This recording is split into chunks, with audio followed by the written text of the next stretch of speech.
நடந்தது நடந்துருச்சு. ஜனநாயகன் படம் அடுத்து எந்த டேட்ல ரிலீஸ் ஆக சான்ஸ் இருக்குன்னு இந்த வீடியோல பார்த்தலாம். வீடியோக்குள்ள போறதுக்கு முன்னாடி சேனலை சப்ஸ்கிரைப் பண்ணிக்கோங்க. கேவிஎன் ப்ரொடக்ஷன்ஸ் அபிஷியலாவே ஜனநாயகன் படம் ஜனவரி 9 ரிலீஸ் ஆகாதுன்னு சொல்லிட்டாங்க. ஜனவரி 9 தான் இந்த சென்சார் இஷ்யூவுக்கு கோர்ட்ல தீர்ப்பு சொல்ல போறாங்க. அந்த தீர்ப்பு பாசிட்டிவா வந்தா ப்ரொடக்ஷன் டீம் இந்த பொங்கல் லீவை மிஸ் பண்ணாம படத்தை சீக்கிரம் இறக்கதா பிளான் போடுவாங்க.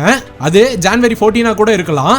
ஆனா அதுல ஒரு சிக்கல் என்னன்னா, ஓவர்சீஸ்ல ஆல்ரெடி பிரபாஸோட ராஜா சாப், சிரஞ்சீவி படங்கள்லாம் அங்க ரன் ஆயிட்டு இருக்கும்.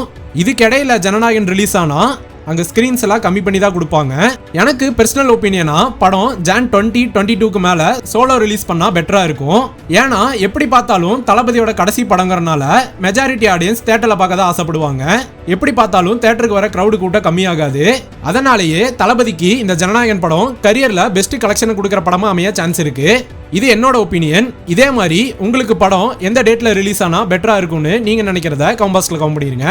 பாய்.